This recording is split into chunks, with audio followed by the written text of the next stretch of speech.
Assalamu alaikum, everyone. Good morning. It's still morning, 1 minute left before it's good afternoon. Assalamu alaikum and welcome, everyone. Yes, Dr. Salson, you're just in time. We are just starting. We're just starting. I welcome all of you. A very warm welcome to all of you. Hello from KSA. We have someone from KSA. Thank you so much, Miss Fatima. And we have Mr. Mohammed Jassim from Sanabis. I'd love to see all different places. Thank you so much for writing in chat where you are, because these are the ways in which we can connect online where we are coming from. So thank you so much, everyone. Once again, I welcome you all to my workshop. A big thank you goes to you, Tel, for giving this opportunity to share with you some of the things that work in my class and also to know from all of you what's working in your classes. Thank you to all my colleagues over here who've been a source of my learning in all these years. And thank you for all the beautiful participants within and outside Bahrain. Thank you so much for being here. Dr. Sosan, are you in the campus right now? Because you say from UOB. Maybe you're there for a meeting or something. So welcome all of you. I have a little request from Dr. Ijaz. Dr. Ijaz, mashallah, you are expert in technology. So I just need some help. When you see anybody in the lobby, just click admit. Because maybe I might miss them in my flow of talking. So please, could you just click admit and, they can go right in. So yeah, thank you so much for that. I'll just see lobby here and I have two people waiting. All right, so, okay, great. Yes, just keep admitting anyone you see. Thank you so much for that. So let's begin, colleagues, and we have Dr. Selson says, I wish I was at UOB. So you are in Busaitin. Be safe wherever you are. Be safe, Dr. Selson. Okay, we're going to begin our journey, and I will begin with the activity first. And here is my first activity. Actually, I should have put this a few minutes back. Welcome, dear colleagues and our guests from across the borders. As you join, please use the chat to post in a word or a phrase your response to the prompt below. And what is the prompt below? What's your biggest challenge with online learning? So just a word, a phrase. What's your biggest challenge with online learning? Where do you see that you struggle the most? So let's have it in the chat quickly. Let's fire the chat with your words and phrases. Oh, number one on the hit list is engaging students. Okay. Okay, completing tasks, communication, student engagement, concentration. Okay. Yes, we have somebody with, okay, thank you so much for doing that. Engagement, participation, participation, participation. Okay, teaching studio-based, okay, courses. All right, sometimes reaching out to students in hard since you have less control. Yes, yes. It's hard to control them online. So yes, it's sometimes challenging. Eye contact, yes, Ms. Sherry, we definitely missed the famous eye contact, which we have in class. Student engagement, participation again. Yes, yes. I request please check your microphones because someone has their microphone on and it will be disturbing for others and not good for us to eavesdrop in what's happening on your side. We'll be curious to hear what's happening there. Interaction, Dr. Mahmoud. Thank you so much. Thank you so much. So yes, whatever you have written in the chat are genuine concerns, are genuine challenges that we face. And for this reason, we have in today's class a couple of things I've put together. By the way, Romel, since you are with me, again, I have now workshop in Teams and there is no audio. Miss Nesreen, we can hear what you are saying. So mute, yes, thank you so much. Yes, please check your mute, unmute buttons because sometimes your cursor can just land on it and make you unmute. So just take care. Thank you so much. Yes, Dr. Mona, fake input by students. So we need to see how we can improve these things. We can only try as much as we can. Thank you so much for your inputs, dear colleagues. So what I have here, I have three parts to today's workshop. And since we are 86, mashallah, at present, we cannot have the breakout groups, but we will try to do some reflective tasks. And I may give you a moment to reflect. And then we will use our chat as a real, onboarding where we will do. So the workshop will have three parts. The first part is called perspectives, and it consists of three pictures, which we are going to take a look at, and we are going to be reflecting on these pictures. We then dive into exploration, and here I'm going to share with you the foundation of today's workshop. What is it that I'm basing the foundation of the workshop on? And a little discovery that I made with my students on this foundation, and some other aspects related to this, which are going to be very helpful for all of us. And I'm eager to learn from you what you can add to that as well. And the last part is going to be very simple, some very simple templates I have made for all of us to share, and some tools which I use in my teaching. So maybe you are familiar with quite a few of them. Let's go ahead then. So the first picture is this one. If you have been in some of my workshops before, I've used it before. So what do you see in this picture?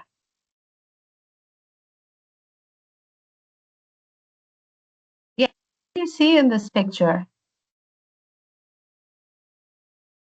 Dr. Gul, I am sharing the screen.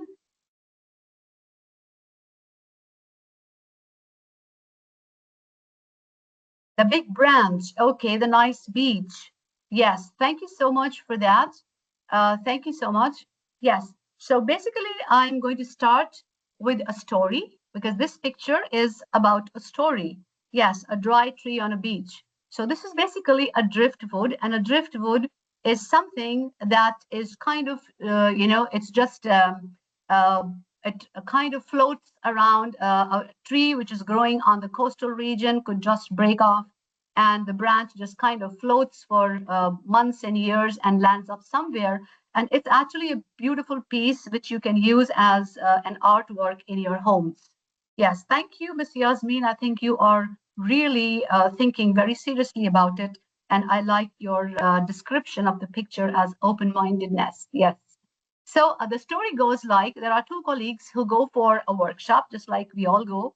And by the end of the workshop, it was few hours. By the end of the workshop, they both are heading home. And one of them decides to share her opinion with her colleague. And she says that, oh, I'm so disappointed with that workshop. All my 3 hours were just a waste. And there was nothing useful in that. And I wonder why they allow such people to conduct workshops when, there wasn't anything new. I knew most of the things. So I don't know why I even chose to attend that. Well, the colleague was quiet.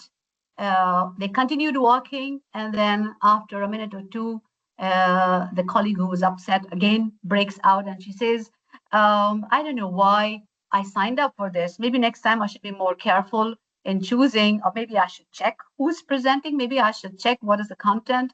If I'm too familiar with it, I won't go for it. The other colleague was still quiet.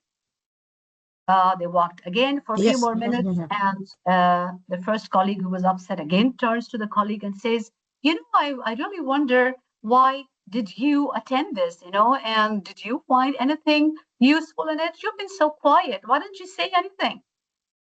So now this colleague looks at her first colleague who's very upset, and she gives a smile and she says, my house is by the beach, and every morning I go for a walk. I'm also an art collector, and in my house, I am making a piece of art. So when I go for my beach walk in the morning, every morning I see almost the similar things. I see the waves coming in. I see the seashells. I see the stones, the pebbles, the sand, and the pieces of wood which come floating with the water.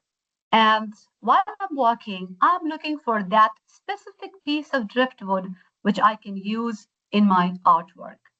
And I do find something or the other which I can take back with me on my walk, which I can add to my artwork. So, well, what do you think is the story about?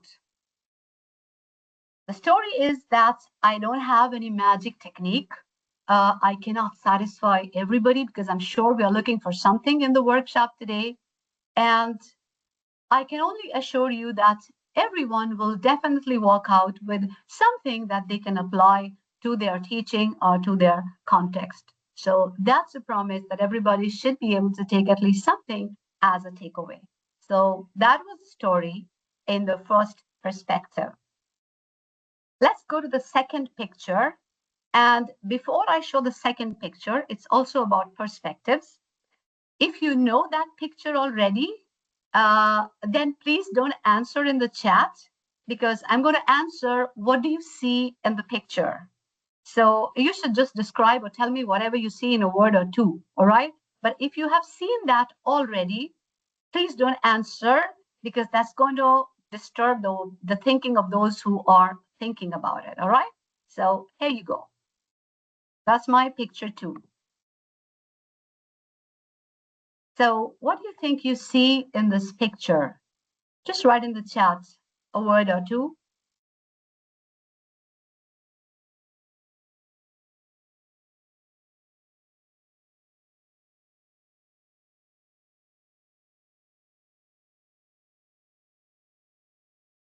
Brush, okay. A towel.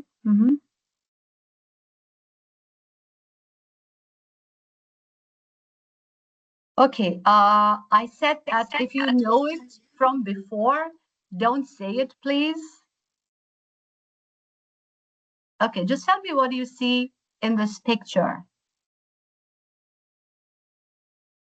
Okay, well, if you are seeing it for the first time, yes, if you are seeing it for the first time, you will probably see the artwork, as Dr. Mohammed says, as Ms. Shoaita says, probably beautiful color and shapes. But Ms. Badria says happiness, or Ms. Saida says maybe a colored railing. So if you're seeing it for the first time, that's what you will see, a towel, a brush. Yes. But what if I tell you that this is basically something that you do every day on your dinner table? These are lineup of 4 forks on a table. Purple color objects, Dr. Shrija. Thank you so much for your honest response. Yes, do you see the forks now, all of you? Oh, yes. Yes, Miss Badria, Fajr, Miss Fajr, yes. Yes, Dr. Abdulbaki, your favorite color indeed. Mine too, purplish pink, yes. Yes, oh my God, I see someone putting a hand on their face and laughing. Yes, yes. Oh my God. Yes, Dr. Sarah. Yes. That was my reaction, Dr. Sarah. Oh my God. Yes. How could I not see that? And you know what? Listen to this. Once you know these are forks, you cannot not see them. Try hard and try to go back to see the towel or the brush. You cannot see that anymore. You'll only keep seeing the forks. Yes? Oh, yes. I see the surprising emojis. Yes, yes. So, what do you think I'm trying to focus here in the perspectives? What do you think I'm focusing here? Yes. Now, this is exactly a moment to think that we as teachers, we have a perspective of our work, our content that we present. What about the perspective of our students? How do they see our activities, our content, ourselves, our environment? Yes. So when we are teaching, it's really important, especially online teaching. It's very important to have a perspective of our students in our mind. So when I'm teaching, as you can see, I'm not using any filter behind my, behind myself. I like to show them where I'm sitting because maybe I like to engage with my environment a little bit. So I like to make it very natural for them because I feel that makes them more confident, makes them more comfortable. So, and sometimes I like them to fetch something from their environment. So this is something which is again part of perspective. Once you become sensitive to them, you cannot not become sensitive to them. Do you understand?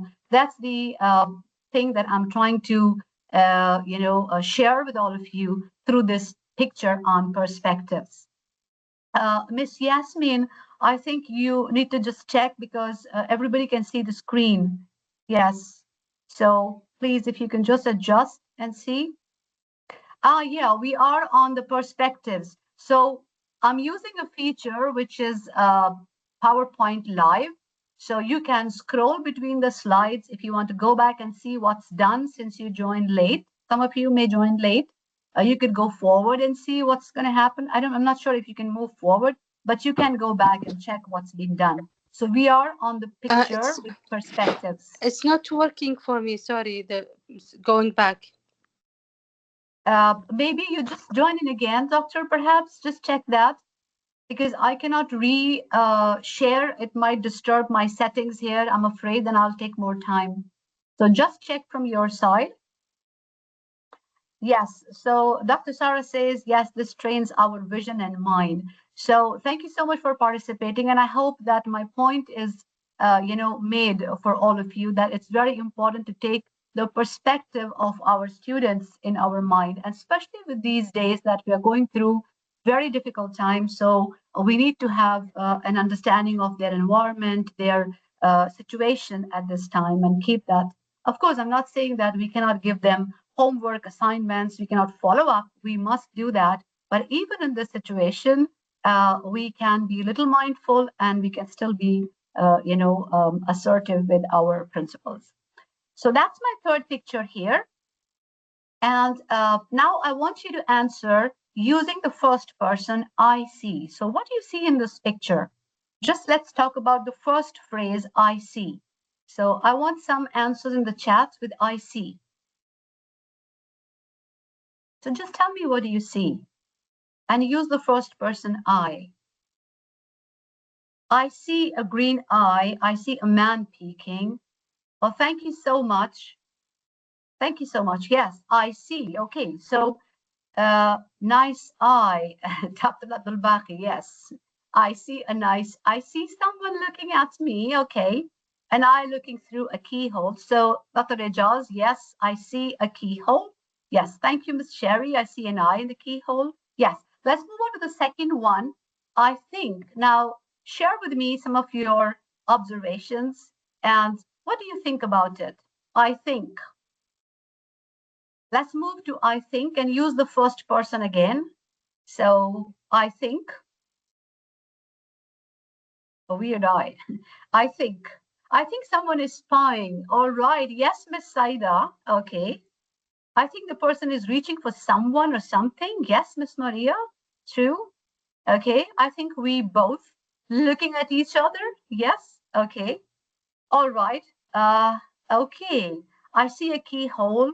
I think he's afraid. How do you know it's he, Dr. Ruby? How do you know it's he? It could be he, it could be she, right? I think someone is spying. I think he needs to stop. I think he's being suspicious. Okay, great. Thank you so much for your responses. Let's move on to the third step. I wonder. Now, what do you wonder? So I want some questions that are coming in your mind that what's happening and why do you think it's happening? So I wonder, give me some responses in the chat using I wonder. Thank you, Dr. Ijaz, for being the early bird. I wonder if he or she is trapped. I wonder what he wants to find out. I wonder if he likes what he sees.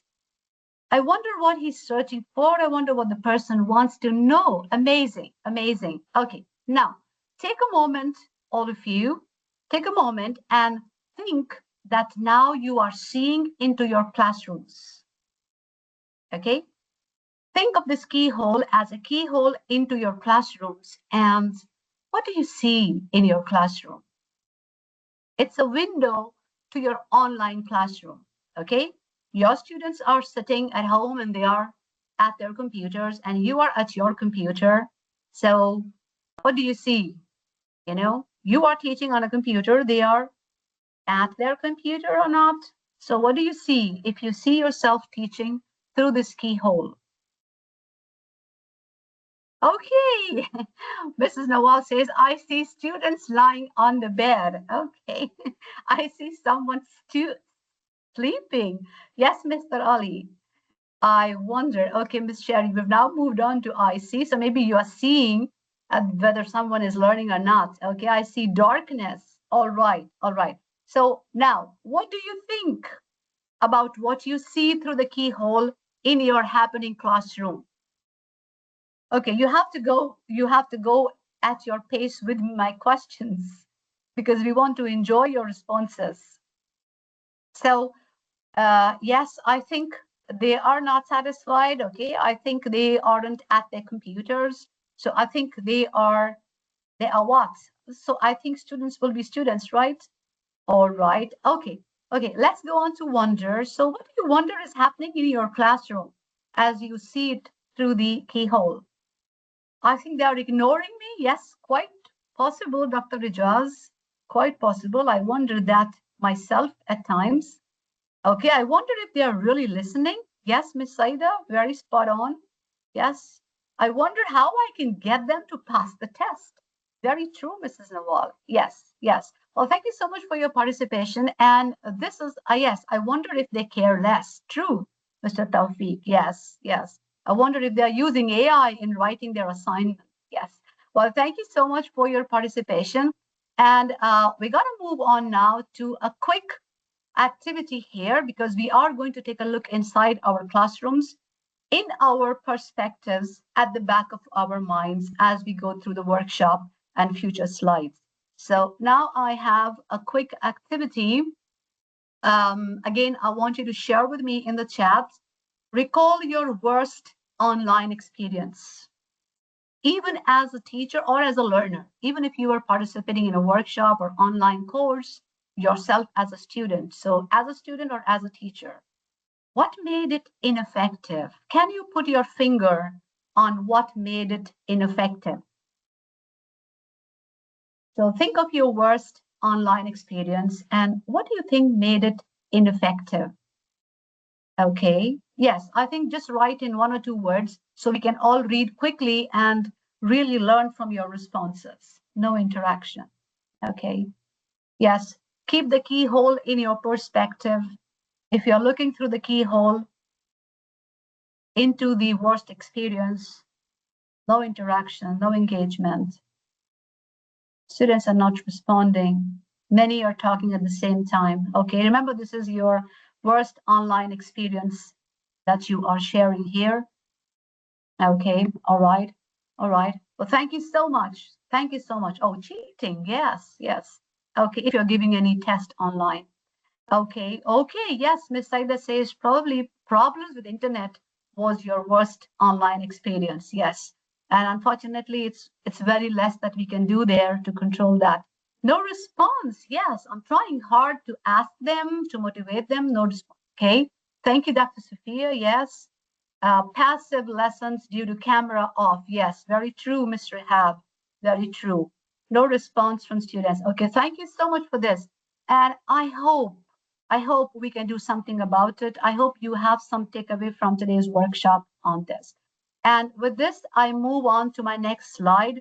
Thank you so much. Yes, they're busy with something else. Oh my God, that's a very dangerous situation. Yes. Okay, I move on to a next slide here. And this is going to be my concluding slide for part one. And before I do this, I want to take a poll over here. And let me just see, how can I do the poll here? I want to take a poll here. Apps. All right. And polls. All right. And my poll for all of you is, let me just type it out. It's loading still. So, okay. And okay, so my poll is,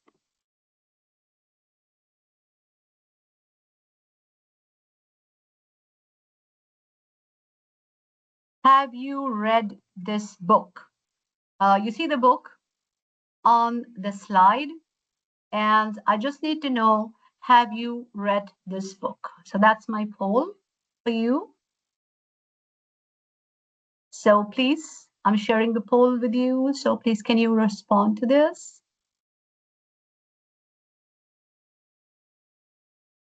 Uh, I don't know if I can move this from the page. So the book I'm sharing with you is Phil Race's Making Learning Happen. So are you able to submit your responses? Yes. Okay, thank you so much. Thank you so much. I'm not able to see the results here. Share, okay. Okay, no, I don't want to do this.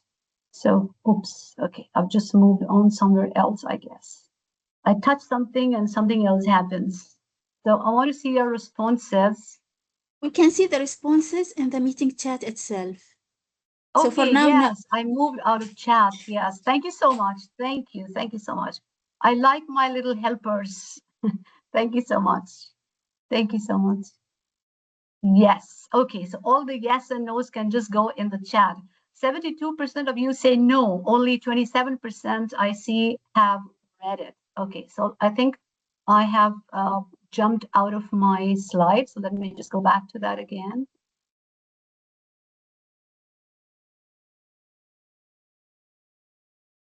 While you still post. Okay. All right. Okay. Thank you so much for your participation on this. And I see so many responses, and 28% of you have read, and 71% of you say you have not. If you have not, oh my God, you have to go and read this, because this is a really like a teacher's Bible. And I'm sure those who have read will agree with me that this is a great book, and it will make a great difference to your teaching and to the learning that you make happen. Now, he's the writer over here. Those who know this book, I am not sure whether you have seen the author. So I'd love to share these little things with my class also. Um, this is Phil Race, and he is 82 years old now.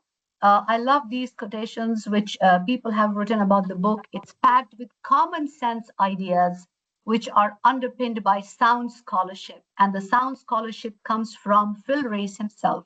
The book is super loaded with his experiences over decades of teaching and meeting tons of teachers that he have interacted with and interviewed and collected responses. Yes, Dr. Ejaz, very true. If you are a CPD or PCAP, fellowship participant or a fellow or and if you say no, then we need to catch you back to have it read. And then there's another very nice comment here. The book demonstrates how good teaching and good course design can help students engage more. So all those who are responding to no engagement, no interaction, this is drawing your attention here. So a good teaching is strongly related to good course design, and that's what helps students engage more in their own education, and it makes them take responsibility of their own learning. So if they are running low on motivation, probably a good design of your course is the answer. All right. So thank you so much for your participation. And Dr. Abdul Baqi, what is this you are sharing? Could you just write in the chat what you've shared? And thank you so much for this. Thank you so much for this, Doctor. And I really appreciate when you share something which is useful for all of us who are here. The book, oh, thank you so much. I love that. Dr. Abdul Baqi, claps for him, please. Thank you so much. Thank you so much. Please send some claps and appreciations for him. Awesome, guys. I will send you an awesome Dr. Abdul Baqi. Thank you for thinking of all of us and sharing that with us. very mindful indeed. And yes, you can have a look at the book there. By the way, I have a very important link over here. This is the link to Phil Race's own website. And the link has amazing lectures that he has delivered, amazing ideas that he has shared, blogs. And there is a podcast also. And I'm sharing the podcast link with you at the end of my slides. So you can listen to his half-hour podcast. And the podcast is focused on the foundation of my workshop as well. So thank you so much, all of you, and thank you once again, Dr. Baki. We finished the first part, and we now move on to the second part of my workshop, and this is called exploration. So we are going to be exploring over here now, and thank you, Ms. Saida, for your appreciation. Thank you so much. And in this exploration, we are going to take a look at what is the foundation of our workshop. So here I am with some graphics. Thank you, Dr. Abubakar. I have for you RACE's 7 factors that underpin successful learning. Now, in his book, he basically talks about 7 factors which are the key, success determiners of good teaching and good learning, especially. So these are the 7 factors in this. And these 7 factors, he says, are interconnected. They are interconnected, okay? And that's why he calls them like a ripple. So when you deal with one, it kind of touches everyone automatically. So all of them are, spontaneously engaged. So I'm sharing this with you over here. And how familiar are you with this? And let's quickly take a dive into this and explore it a bit. What do you think is the wanting and the need in the center of this figure? Let's take a look at the first figure, which is RACE's 7 factors. He says that the first important factor is learning happens when the students want to learn. So in online learning, how can you encourage, how can you meet this want to learn? Yes? Can you share in the chat quickly? I'm going to share with you as well, but I want to know from you that what do you understand by want to learn in online environment?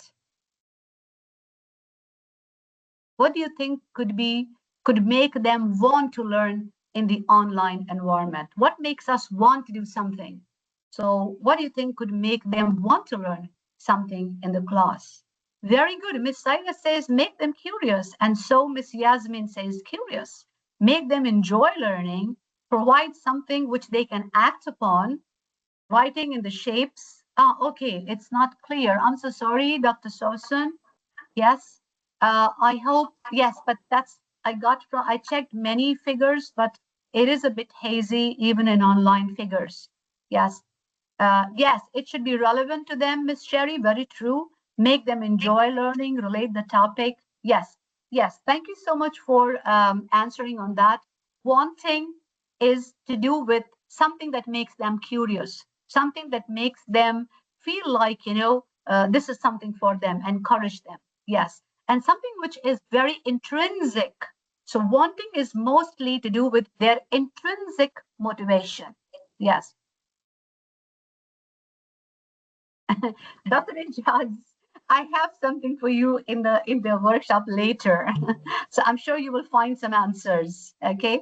All right. What about the need to learn? Need to learn has to do more with extrinsic motivation, which means we have to try and make things important for them. Tell them how this is related to learning. And some of you have written related to the topic, related to the real life. Yes. So if we can relate the topic to real life, relate the topic to their course, their assessments, that will probably trigger their need. They will come forward and they know that they need to learn this. Definitely.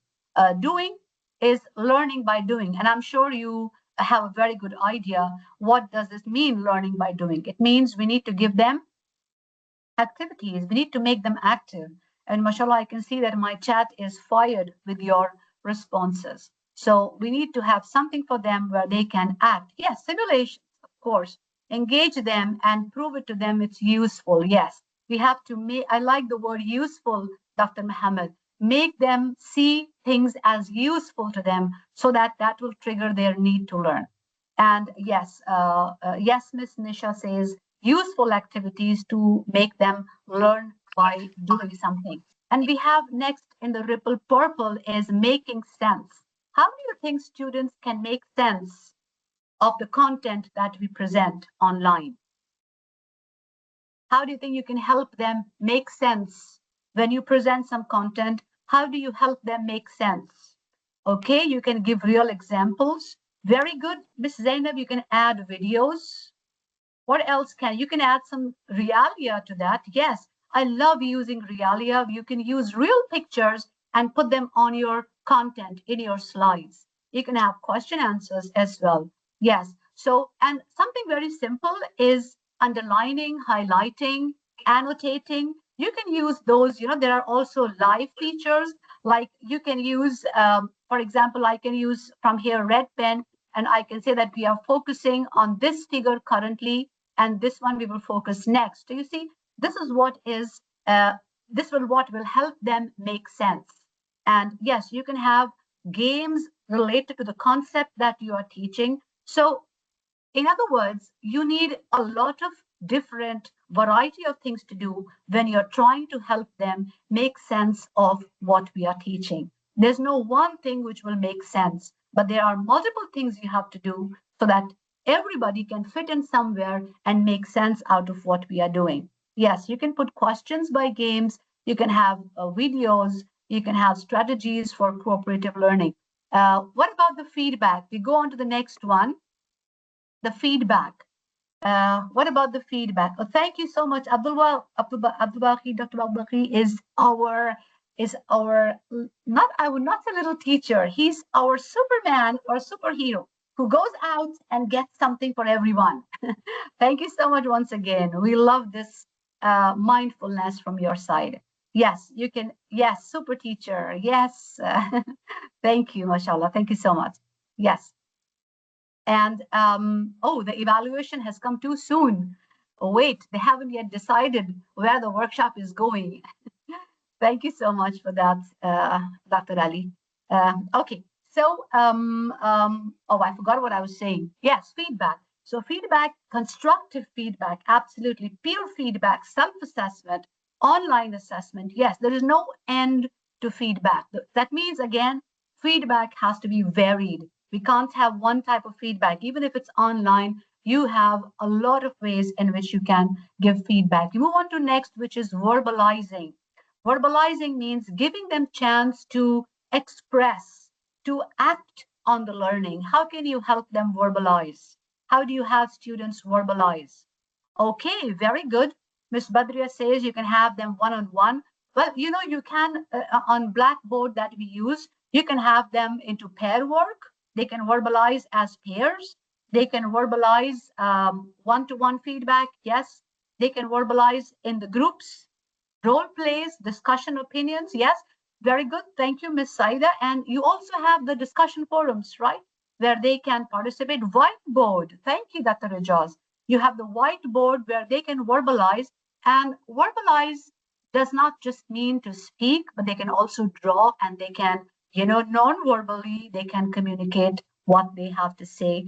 Miro, excellent, Miss Yasmin. I love Miro. Voice notes, Miss Amal says voice notes. Yes, excellent. Thank you so much for all these. And the last on the green is assessing. Now, this is not we assessing the students. It is students. How can they assess how they are doing? How can they assess where they are on the on the platform of learning? So how can we make them assess their learning? How can we make them assess their learning? Very good. Checkpoints, Ms. Yasmin. And again, Ms. Zenef says whiteboard. Have them write what they have learned, what is still challenging for them. Very good. Ms. Saida says self-reflection. So reflection can be, and sometimes, I like reflection to be visible to all because maybe I'm reflecting alone, But when I see someone else's reflection, I feel, oh yes, that's also the point I don't understand. Do you understand? So, or something which I see others don't understand and I understand, I can help them. Or as a teacher, I can see who's writing what and I can, then plan whom I can make work with others. So create tools for them. Peer review, yes, excellent. So they can self-assess in many ways. And using polls, absolutely, yes, Miss Yasmin. Revalidation, yes. Thank you so much. So I hope we are making sense with this 7 factors over here. And I think you've given me all the answers, which I will have to show you later. So whatever you've said, I have put them neatly in a table to share with you. Now let's take a look at the second graphic over here. So I'm just going to remove this one. This is the eraser. So I'm just going to remove this. And now we are focusing on this figure. So, and this is another 7 principles which are given by Chickering and Gamson. And they basically gave their principles in 1987, which was way before Race gave his factors. And good thing is I have this article also for you. I have put the QR code next to it. So if you take the QR code, you can access the original published Chickering and Gamson's principles. So yes, thank you so much, Ms. Badria. Yes. So this is the way that they gave their 7 principles. And if you try and draw connections, actually, you can integrate both these principles together. So since Ms. Badria says, I love high expectations, where do you think you can put high expectations in Race's 7 factors? Where can you put high expectations in Race's 7 factors? Which color would you go with?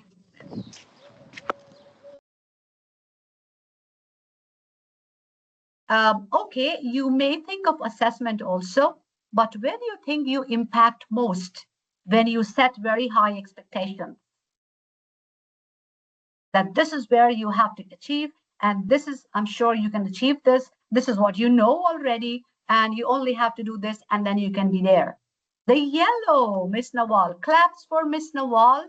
Yes, yes. Oh, Miss Yasmin, you were very close to that.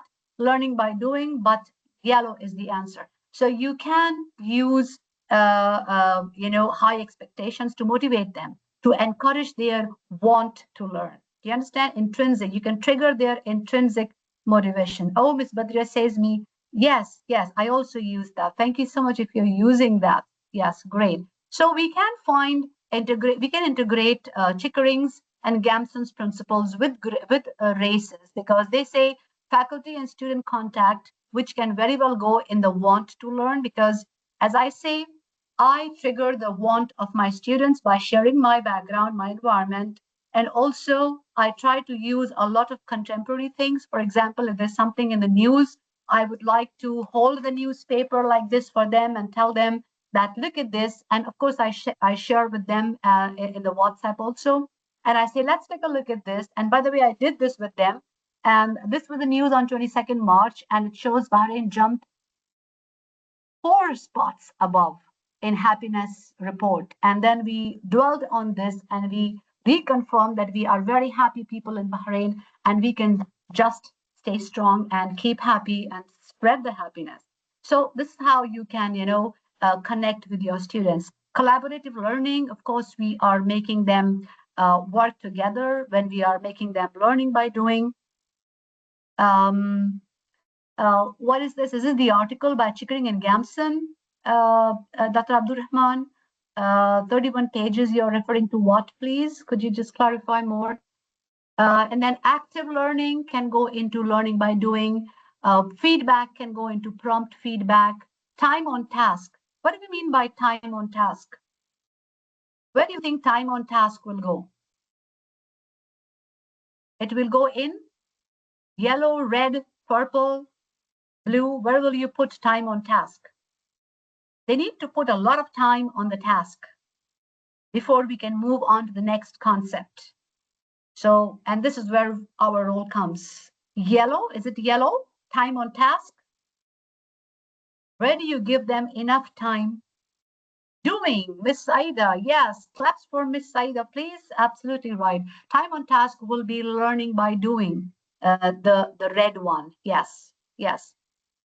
Okay. Dr. Abdul Rahman is referring to the book by Race. Yes, if you go to Phil Race's website, he has a website where the book, is there, but it's not free for download. You can read it online, but you need to sign up and you need to register for it.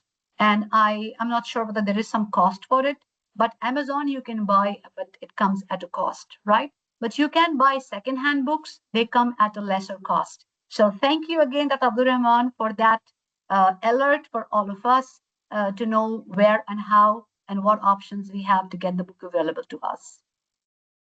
A UOB library is always there. Now, I have a third thing here for you to take a look at, and this is the UDL framework.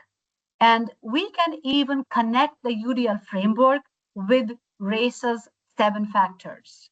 So if you were to connect them, which factors do you think would you connect with the first factor here? I know the print may not be very clear, but this is available online and you can just go and access this later after the workshop, because I just need to share with you how these mappings and principles and matrix are so connected.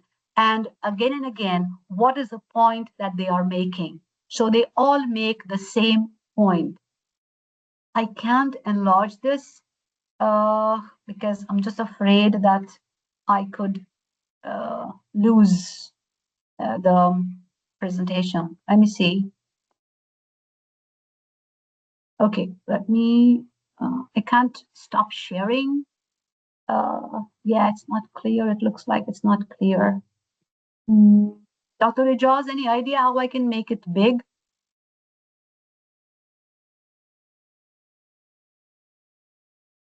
It's not clear. Oops. Okay. How can I? Doctor, try to click on Control and plus. Okay, Control and plus. Okay. Control and plus. Nothing happens here. Okay. No, the picture resolution is actually good online. I don't know why it doesn't look so good here. You can share us the link for this picture online so we can access the link. Yeah, the online link. unfortunately, I didn't save the link, but if you put UDL on Google, it will show you. Let me just check here. Let me just get the link for you then. If you just put UDL and you put the images, it will show up immediately. I'm just checking there. Give me a moment. Yes. Okay. So, yes. Share. Okay. Copy the link. Link copied. Okay, I'm coming back to class with the link. And I have already a winner there.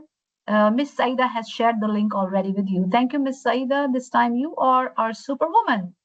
Yes. Thank you, Dr. Ijaz. Yes. Thank you so much.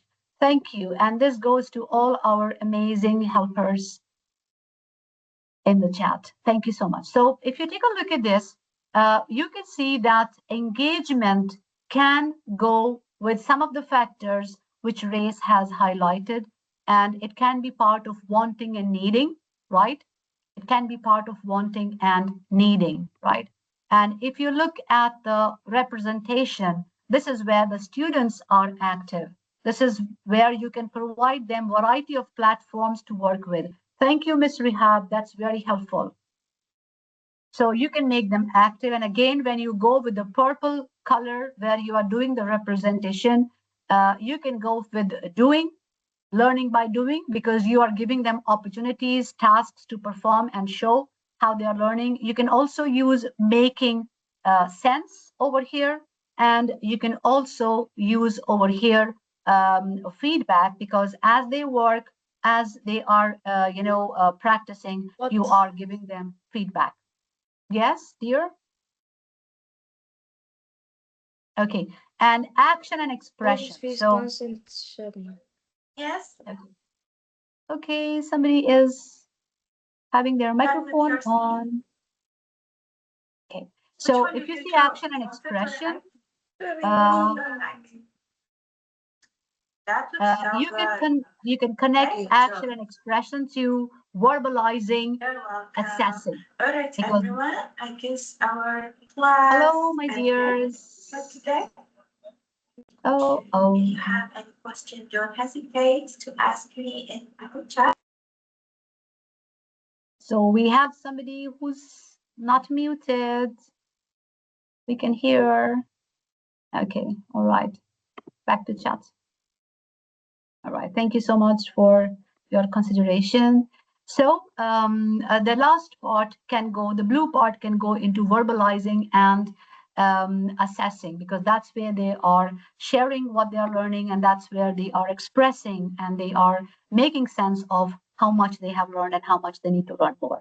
So the point that I'm sharing with you here is that whether it's Race's 7 factors, or whether it's Chickering and Gamson's 7 principles, or whether it is the matrix of UDL, all of them are making the same point. And the point is that these are the 7 factors. If we can really focus on these 7 factors in our teaching, whether it's in class or online, we can really make a difference in learning. And just like Race says, they work in combination. They work like a ripple.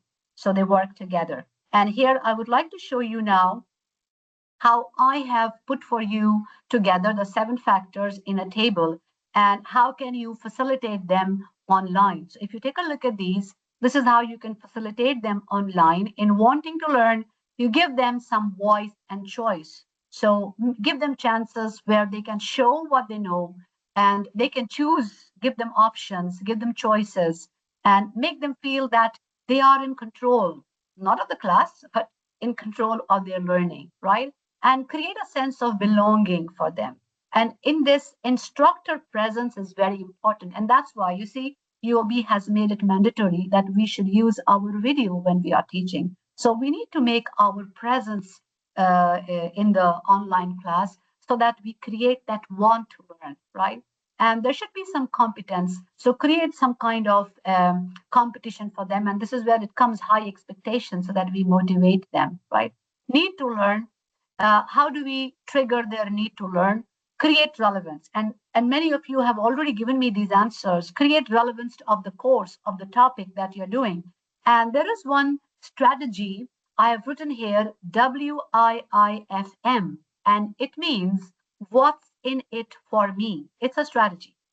This is a strategy we learned from a course from, I think, Boston University. We took a course online at our college, and this is a very simple technique. What's in it for me? And as teachers, we need to be mindful of what's in it for me factor for my students. They will be engaged only when I can target that I meet their requirements in this activity or in this topic or in this task, whatever. So keep this in your mind that everybody will be able to meet what's in it for me, so we should target that.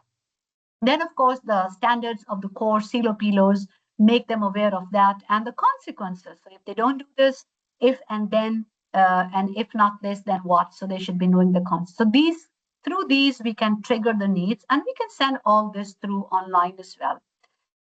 Learning by doing, practice. Race does not stop using the word practice in his book, in his blogs, in his podcast. So he says practice, practice, practice. So let them have a lot of trials and error. Let them fall in love with their mistakes. That's what he says. And time on task and assessment. So he says give them a lot of time on the task and give them a lot of time on assessing, which means formative assessment. So give them a lot of time to practice. And he also talks about the literacies. So give them the knowledge of what they are required to do on a task or on the assessment. And that is what is going to give them a good amount of practice. Then the next factor is making sense. How can they make sense of what they are learning and what they are doing? This is where you can have clear instructions, very, very important, clear instructions. You can have a very good, lesson slides, but if there are very confusing or not clear instructions, they will not be with you. And you will have a scenario where you will feel they're not engaged enough, they're not participating enough. So I wonder what they are doing behind the scenes. So that's what you feel. Have a structure to your lesson. Explain in between what are your expectations and what do you want them to do. Draw connections. And here again, Ray says it's very important to build on what they know from before. We talk about learning outcomes. Let's also focus on learning incomes. And this is where you can connect this to the first factor, wanting to learn. Ask them, what do they know about this already? And you will have them so motivated, they will be participating and sharing what they know already. So, they all work together just like a ripple. Learning through feedback. Again, feedback has to be timely, specific. It should improve the guidance. It should not be critical. It should not be negative. It should be based on guidance, guiding them how to improve. It should give them feed forward. Every feedback should give them a feed forward. And it should be shared. Allow for sharing the feedback so that everybody can learn from each other. What I do in my classes, I pick up some part of the task, and without anybody's name, I put it there. And then I invite everyone to suggest, first pick up what are the good things. Even if there is nothing which follows the rubric, I will ask them, choose what is the good things. And then we begin from there. There's not everything bad, only it doesn't align with the rubric, right? And then we go on building from there. So have it shared and a variety forms of feedback as well. Verbalizing, again, you gave me lots of examples. Give them chances to speak, give them chance to explain, and have them teach. And Race again says that if you can give them a chance to teach others, which means again share what they know, especially teach, maybe divide the concepts and then have each one teach their group. He says there is nothing like teaching. And he gives his own example. He says, I learned about thermodynamics as a student, but when I taught thermodynamics, I was like, oh my God, now I know what this is actually about. So that is the magic of teaching. Give them this opportunity to teach. Discussing, critiquing. So all these are ways in which we can help them. And all this can happen much more easily online. I know we find it challenging, but if we bring this in our online lesson design, we can really make it work. Making judgments, have them do self-analysis, let them find out their own strengths and their own, gaps in learning. Again, here, Ray says, give them model answers. Sometimes we are very scared to give them a rubric because we feel, oh, it gives them the answers. No worries, give them the rubric. Let them see what is the success criteria based on which I need to write my assignment, right? Give them a model answer. Give them some model answers and ask them, okay, identify which of them would you grade the highest, which of them would you grade the lowest, right? You can have some answers, model assignments from 3-4 years back, so there is no connection. You can remove, retract the names and IDs, and you can use those, right? So moving forward, I have just listed over here some of the theories, which are the foundation of these factors. And there can be many more theories, but at least I'm sure we are all aware of these theories, which really are very important to read and go back and kind of, refresh ourselves on these theories from time to time. And all these theories only point towards these 7 factors. They don't name these as factors, but it's, what do you use that word? This is implied in these theories. All these factors are implied in these theories. And now I take you to something which I did with these 7 factors. So what I did with these factors was I gave my classes a quick analysis. So I did a little survey with them. And yes, I did a little survey with them, and I prepared 7 questions for them on which I made them respond. And actually, I gave them 14. So 7 questions were there in which they had to just write, respond on strongly agree, disagree, agree. And on the next 7 questions, I gave them 4 options. So choose which of them makes them want to learn, which of them makes them need to learn, which of them they like as a feedback option. How would they like to make, what should we do so that they can make sense of their learning? How would they like to make judgments about their learning? And by the way, I'm sharing this tool with you over here. So it is here. You can share, you can use it for yourself as well. You can adapt it, modify it. You can use with your classes to know what they say on these 7 factors. So let me just share with you each of these. So in the first one, which is on motivation, majority of my students, they say that online classes motivate learning. And they say the strongest factor was polls, quizzes, games, which means, uh, thank you, you're welcome. Thank you so much for appreciating my sharing this. Thank you so much.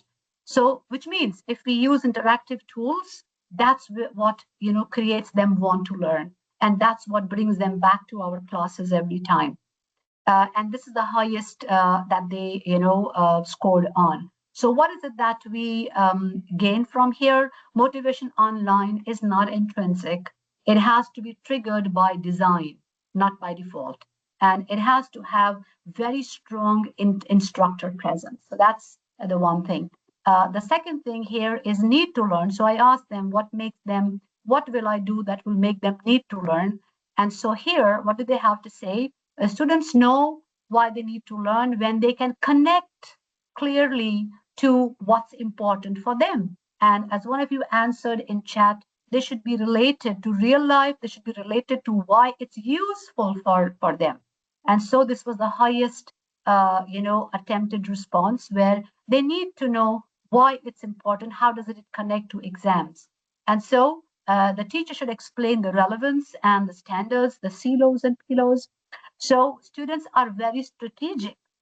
And why should we tell they were strategic? Even we were like that. When we were students, didn't we choose the famous years exams and only studied that? So even they are very strategic. They need to learn.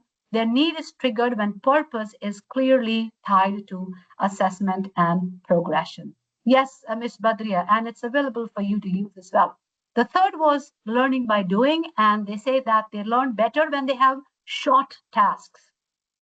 So don't try to give them a long task for half an hour or 20 minutes or 30 minutes. Give them short tasks. If you want to keep a long task, maybe you give it in discussion forum, which they have time to do, because online does not facilitate half an hour or 40 minutes work. It's very difficult. In class, you can do it because you can check on them, but online, they are only human as we are, right? So avoid that in long assignments in class. Feedback. Now, if you see here, they want feedback at any cost. Every kind of feedback is welcome. So you see the response is pretty distributed. If it's, written, they like it. If it's verbal, they like it. If it's a model answer, which is shared, they love it. You see, so any feedback is good. Don't think I will use this because this is the only best, or this is the only one which you like, or this is the only one which I feel comfortable with.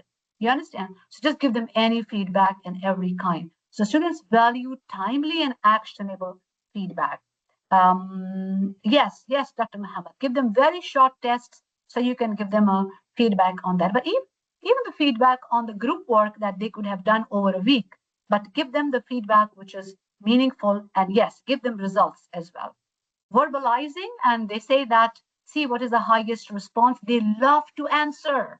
They love to answer. So why are we writing in the chat that they are disengaged? They don't respond. There's no interaction. Maybe we need to reflect what's happening with my instructional design. So maybe we need to take a second look at that. And moderate number of students, they learn by discussing in breakout groups. Now, maybe this is specific only for my group because they are still not used to breakout groups. But in other courses where they are, they are used to the breakout groups, they are fine. So since I'm beginning the breakout groups with them, they are still not comfortable. So maybe this response is specific to my analysis over here. So they prefer open-ended discussion with a clear reason. So in class, I have them all talking, chatting, firing my chat and responding, but I'm still beginning to work with them on breakout groups. And then making sense, they say they make sense when the teacher provides them step-by-step explanation. The teacher gives them visuals and gives them examples and shows how concept links, gives them summary and gives them revision notes after the lesson. So the students need help processing online learning. And how can we help them process this? We can help them by, creating connections, using annotations. So we can help them by using these. Okay. And the last but not the least is how can they make judgments about their learning when we give them criteria against what they are learning. So rubrics, criteria, they are very happy with even, again, they are not yet used to peer assessment, because we just started the semester when we kind of went off online. So it will take time to build these skills in online scenarios. So I'm still working on them, how to appreciate and how to do the peer assessment. Today I have the first group discussion with them in the breakout group. So it's still, going to be taking time for me to build up. So they lack confidence in self-assessment yet, as per my analysis here, and sharing rubrics and scaffolding. So we need to basically scaffold their, their learning about peer and self-assessment. So that's my findings here. And now I have to share with you, I have two case studies. So let's take a look at the first case study over here. I want you to take a look at the case, and then I have some questions for you. So what do you think learning looks like? What do you think learning looks like here first? That's my first question. What does learning look like? And then I'm going to ask you my other two questions. So I'll give you a minute to read it.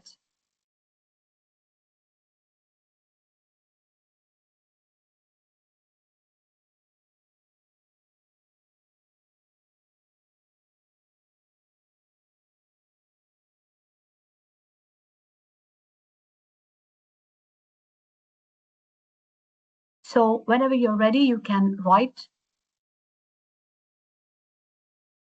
So what looks like teaching is happening in this course?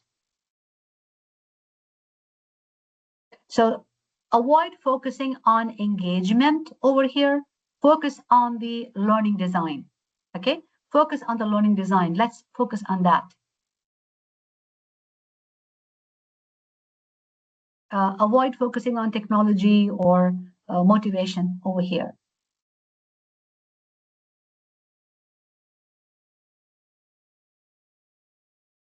Okay, so there is no interaction. All right. So, but what seems like teaching is happening? What gives you impression that there is teaching happening here? What makes you think that there is teaching happening here?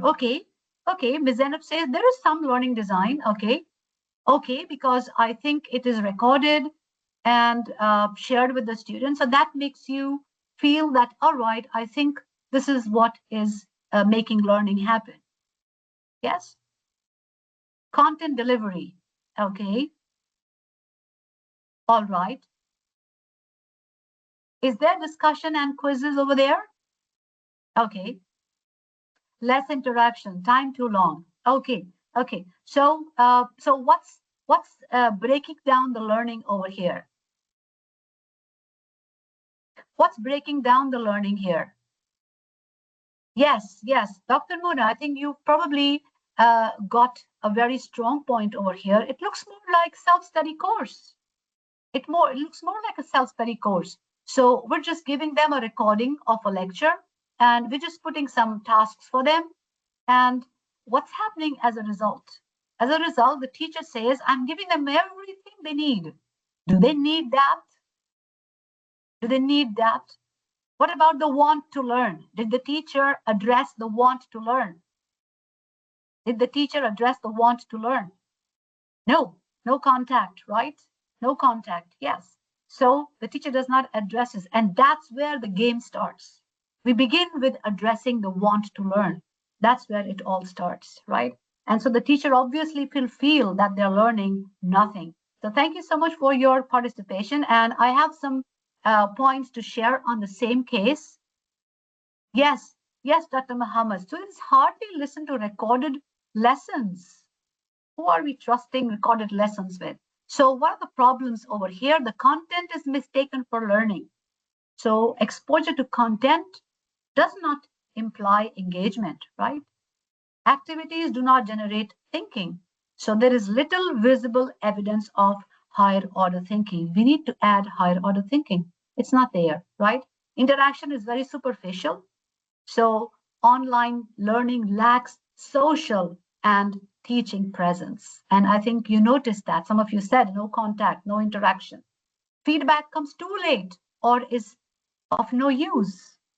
Yes, students like to hear directly. Very true, Dr. Mohammed. When you tell them as they do the task, that's when they learn the most, right? The feedback should be as soon as possible, in time, right? And they need emotional support. Absolutely true, Ms. Yasmin. So what are the solutions? Redesign the content into learning tasks. Yes, yes. And you can use some questions like what if, or use guiding questions. Turn discussions into thinking spaces. You can create discussions, not just one-sided or passive discussions, but you can create discussions as thinking spaces where they analyze a case, where they take positions, they criticize or critique each other's point of view. Open-ended questions, yes, Miss Yasmin, yes. Build intentional presence. Make yourself intentionally present by sending messages, sending short videos to explain certain concepts, or maybe audio feedback to your student. Design feedback loops. You can design feedback loops, which means you can give them that you can submit the assignment after you have read 2 more posts or after you have checked one peer's, when you have got peer assessment from a peer, right? So you can design these loops. So online learning fails not because students don't try, but because learning was never designed to happen. And that's what is the takeaway from this case. Let's go to the second case. I just have 2 cases. So let's take a look at a second case here. And what do you think is happening here? So look at the course design here. What design choices are made in this course? Okay, Ms. Badria says Dr. Ahmed should be sent proper training. He should come to UTEL. He should come to UTEL. We are here for all our faculty. So what do you say about this design? What do you think are the design choices made in this? And what do you think are the practices which can make learning happen from this case?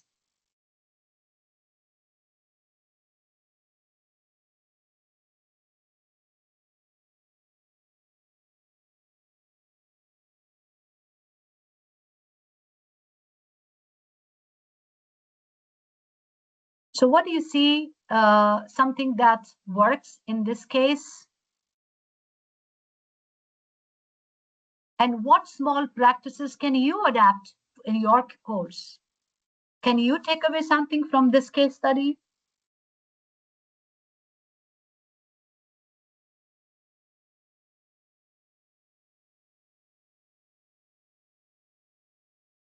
Yes, what's your takeaway from this case study?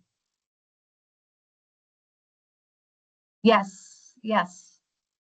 That's absolutely true, Mr. Wasim, that learning happens through active practice, feedback, interaction, and clear structure. You've touched upon you're making a ripple, Mr. Wasim, here. Yes, and that's very nice because as a ripple, all factors are supposed to be integrated when we are teaching. Engagement. Okay, Ms. Bintu. Yes, the opposite of previous case study. Yes, yes. Flipped classroom. Yes, Dr. Abdulghani, Dr. Abdulbahi. That's true. Interactions, feedback.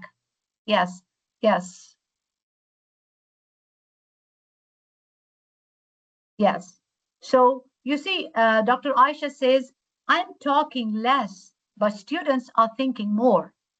So this is where we can make them work more. And let's take a look at some of the things that work in her class, in her case. So learning outcomes drive decisions, right? Yes, Miss Amal, you're right that it reduces cognitive load. The shorter is better. Yes. So why do her learning outcomes work? Because they're clearly aligned with cognitive, reducing the cognitive overload and increases the focus. So you were spot on with the cognitive load over there. Yes, feedback loops, absolutely. Student activities actively construct knowledge in her class, right? And active engagement improves understanding and retention. Yes, she gives them success criteria. She allows them to think and reply.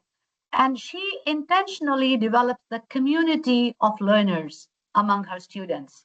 And so students feel they are seen. Students should feel visible. They should feel they are accountable and they should feel connected. It's very important to pick up their names and to give them the task and make them feel visible and make them feel part and give them leadership roles. Absolutely true. Yes, you can apply adult learning principles here. And then the feedback is timely and actionable. And so students know how to improve. They don't just work for grades that they earn, but they also learn how to improve, right? And so what's the takeaway between the two courses? In the unsuccessful course, content was delivered. In the successful course, learning was delivered. Yes? So I hope sharing these two cases was helpful with all of you, and it kind of makes us reflect and gives us some takeaways from these courses. And with this, I finished the second part of my workshop. I go on to the third part in which I share some tools and templates. Again, these are not magical and not something which I have gone to Mars to bring. I'm sure you are familiar with these. I've just tried to put them together. This one is very nice, and I've taken quite a lot of time to put this together because I wanted to put specifically for each factor what tools can you use to activate or enable want in your learners? Which tools can you use to activate the need of your learners? Which tools can you use to activate more practice where they can do learning by practice?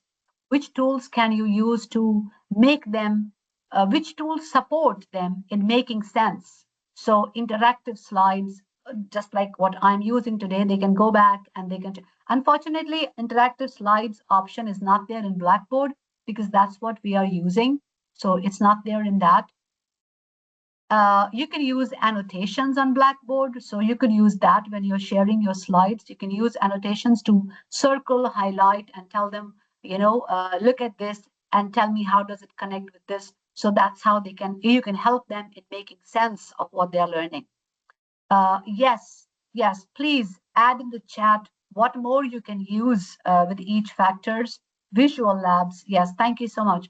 So I've put in this table only what I am using, and I'm confident to share. If anybody would like to, reach me to share with them how I'm using, I can share that, but I'm not aware of others, okay? Or maybe some of them I know, but I didn't find them, so comfortable in using. So if you are giving feedback, again, you have so many options. In Blackboard, you can now give them individual and group feedback, and you can also give them audio video feedback. So I've tried giving them video feedback, but sadly, it's not working because they have some internet issues with that. You can use all these different varieties to give them the feedback in various ways. But remember the variety of feedback, okay? Verbalizing, again, you can have them speak in the course room. I use cold calling. Cold calling is suddenly you call at one student and they're supposed to respond to you. So that's nice because it keeps them all alert. Breakout rooms, I'm still working on it. I've just started this week. Flip or Clipchamp. And here you can create short videos explaining some course concept and you can share with them. Thank you for sharing some of your applications in the chat. Please make a note of these that others have shared. Miss Yasmin and Miss Amal and Miss Hiba has also shared something. So please make a note of these. And assessing themselves, you can share rubrics and you can share Microsoft Forms and they can have a self-check on that. So how they can engage, I've also given in the third column, how can you make them engage with these applications and tools. So I hope you find this also helpful. You can take a picture of this, or anyway, I'm sharing my slide with all of you later. What are the other tools? These are my other tools over here. Thank you, Dr. Abdulwaqi. What is this that you're sharing? What is that, Dr. Abdulwaqi? What is this that you've shared? Please, could you tell us? Okay, we have more ClassPoint, Inco, Claude, Intercity, class kick. Yes, thank you so much. I need to make a note of these myself, some of them. Thank you, the rich resources. Okay, thank you. Again, we have our superhero, our Superman, Dr. Abdul Baqi, and he has shared with us another amazing learning resource, which is a very useful book. Thank you so much, Doctor. He's shared the link. So please go ahead and use that. I have 3 more templates to share with you. We can create, in online learning, we can create a weekly template for making our students comfortable. And this is just a very simple template. What will you learn this week? Why this matters? How will you learn it? How long it will take? How do you know you've succeeded? And what support is available to you? What support or what resources are available? So you could give them a template like this, covering 1 to 2 weeks, depending how long you want to continue your topic. Or you could have another template based on the activity. So you could ask them to complete this for themselves, purpose or object of the activity. You can write this for them, instructions, give them clear instructions, output. How are they supposed to engage with that task? How much time they will get, and how do they know that they have done it successfully? So you could use these as well. And there is one last template, which is a reflection for them. So you could ask them, one thing I understood well this week, or maybe in this course, or maybe on this topic, or maybe in this activity. You can customize it. One thing I still find challenging, one question I still have, one way I can use this learning. So you can post these, on the Padlet if you want. You can share something else. Yes, Dr. Sawson, it is being recorded, and UTEL will share the recording link with you later. Okay, Yes. can I kindly ask Dr. Nisha, just before you post it, I need to talk to you before you post it to everyone, please. Once you finish this. Sure. I'll explain later. Just before you send it, I'll talk to you, and then you can send it. Okay, is that okay? Sure. Thank you. You mean the video? Yes. Oh, okay. That will be done by UTEL, my dear. So I will definitely communicate your message to them. So no, you just are... once we finish this lecture, if I can talk to you, please. Sure. Yes. Thank I will you. wait for you. Yes. Thank you So yes, you're welcome. This is, I'm just sharing my own online class engagements, which I do. This is how I address their wants before the class. So I'm just sharing that. I give them the whiteboard to just play and share how they are feeling, so they can draw anything. And then I talk, to the drawings. I talk to them. I appreciate what they are making, like stars. I tell them, oh, lovely stars. I tell them, wow, that's a beautiful face with beautiful eyes and big eyelashes. Then the balloon, I try to, address it as a very optimistic, drawing here. So, I just kind of connect with them on this. And there is a lollipop candy here. So just kind of appreciate them. I share with them the current news, which will motivate them. So we discuss this news with them. I make them write sentence because I'm teaching reading and writing. So I make them write sentence in the beginning. And I try to, when we switch to online, I moved my sentence writing to mental and physical health. So they are learning as well as they are learning the content. They're learning also soft skills. And this is my other activity where I told them to get a blue and a red pen.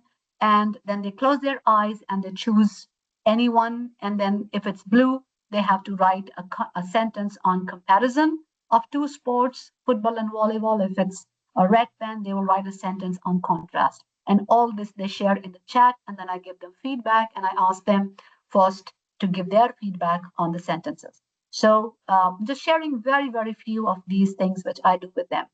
And what I have now is for you. I have this. This is the, yeah, this is another link. And this link I found by chance, and I thought I'll share with you this also. This is Applying Chickering's Principles to Remote Learning. It's a very nice online article. It's not very long. It's very short, maybe about 2 web pages. So it's very nice, but it'll give you some very nice tips. So I saw it just, I think about yesterday I saw it. So I thought I'll add this also. So please, you can use this. It'll give you how to apply those principles in remote learning. And we did discuss that these principles are not just part of Chickering's and Gamson's study, but they are also very well integrated into UDL principles and also the 7 factors, which is the foundation of our workshop. I also have for you the link here, and it's a beautiful podcast which I referred to. And the podcast is on the Ripple model, which I was showing and sharing with you, and which I've used as a foundation for my workshop. So Ripples on a Pond with Phil Race. It's a half-an-hour podcast, and very interesting what he responds to, to the interviewer. And all the questions are based on the 7 factors. You will have to be very patient with his voice because at 82 he's not very audible, but I think you can make sense of what he's saying. So that's another resource. And what else do I have? These are my slides. So you can, if you want my presentation, you can scan this so you'll have my whole presentation. And then I will have my last slide, which will be for evaluation. So this will give access to my whole presentation to all of you. I'm happy to share with you if it makes sense to your learning design. So thank you very much, all of you. It has been just amazing and wonderful. I hope I didn't tire you and exhaust you, but I guess I just wanted to do whatever best I could to help my dear colleagues in this situation, because we're all in the same situation, most of us at least from this region. So thank you so much for giving your time and attention and your participation. It made so much meaning to my workshop. You're most welcome. Thank you. Please do the evaluation before you leave. Yes, thank you so much for sharing that again.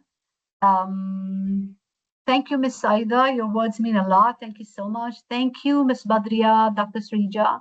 Thank you, everyone. Dr. Shema, Ms. Afra. Thank you so much. Yes, most welcome. My pleasure. My pleasure. Thank you so much. Thank you, Ms. Rajeshwari. Thank you so much. My pleasure. Thank you, Mr. Ali. Thank you, Dr. Rijaz. You were my great, I would say gate guard to admit everybody. Thank you so much. Thank you, Dr. Abubakri. You were amazing superhero today. Thank you so much. MashaAllah, your contributions were so helpful. Thank you, Dr. Osama. Thank you, Ms. Mara. Thank you so much. Yes, thank you so much. Yes, Miss Yasmin, I'm here for you. When everyone signs out after evaluation, please do evaluate. Your evaluations make a lot of difference to our UTEL workshops. If we are good, it is because of you. So thank you so much for making us good. And we want to become better. Thank you, Ms. Nawal. Bless you too. Bless all of you. Thank you so much. Thank you, Mr. Mohammed. Thank you, Dr. Labudin. Lovely to see you. Lovely to see you here.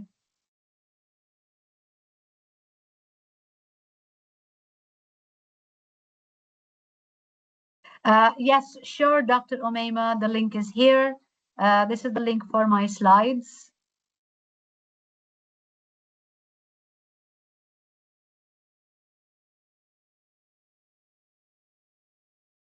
Oh, Yes, well, that's the for link. sure. I tried that once. I tried to do that once, and was it scary? What is that?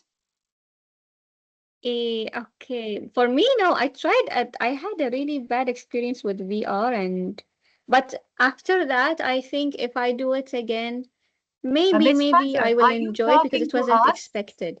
But would I do it again? Maybe. I'm not sure. Okay. Okay, I guess we got someone who was not part of the class. Yes, Dr. Muhammad, indeed. In fact, mashallah, we have a good resource of faculty. We invite everybody to share whatever they can contribute. So inshallah, we look forward to having you some time to share what you can share. And inshallah, we have so many people who can share so much more. Evaluation again, sure, Miss Amal. You're welcome, Dr. Sausan. Thank you so much. Thank you, Miss Sonia. Thank you so much. So I'm available for anyone who'd like to have a word with me. I think one of the doctors, she said she'd like to talk to me. I'm sorry, I missed the name. Yeah, this was Sausan Karimi. I wanted to talk to you, but if it's possible, privately, if I may. Yeah, sure, Dr. Sausan. Yes, sure. Let me just finish with everyone here. Okay. And inshallah, I will. Yeah, you can just give me a Teams call maybe if you want. Yeah? Okay, so I just put your name there and it should come up? Yes. Just put N Malik, it should show you, because that's my email sign up. So that should be good. Sorry. Yeah. Malik, let me just write it down. Or can you kindly write it down in the chat? Yes, I will. Make sure I have the right spelling. Yeah, you can just put my email in that.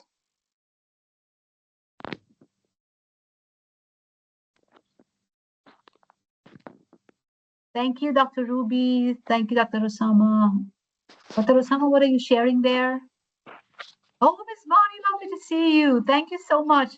Miss Bonnie, you are part of my team. I hope I made sense. Thank you so much. Thank you so much, Miss Bonnie. Your words make me so happy.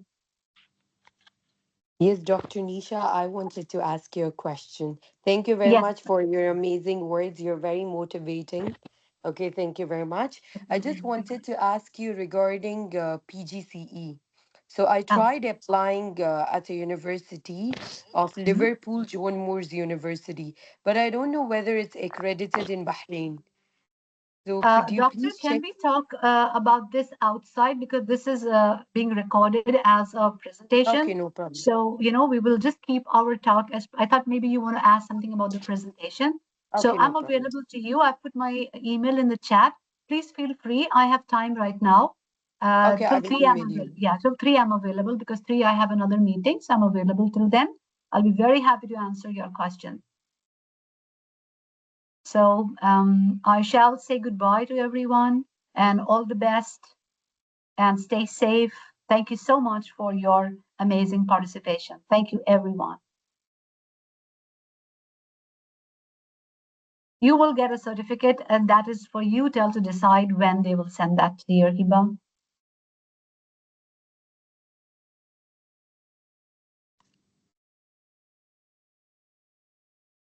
Most welcome. Thank you so much. I will take your leave now. Thank you so much.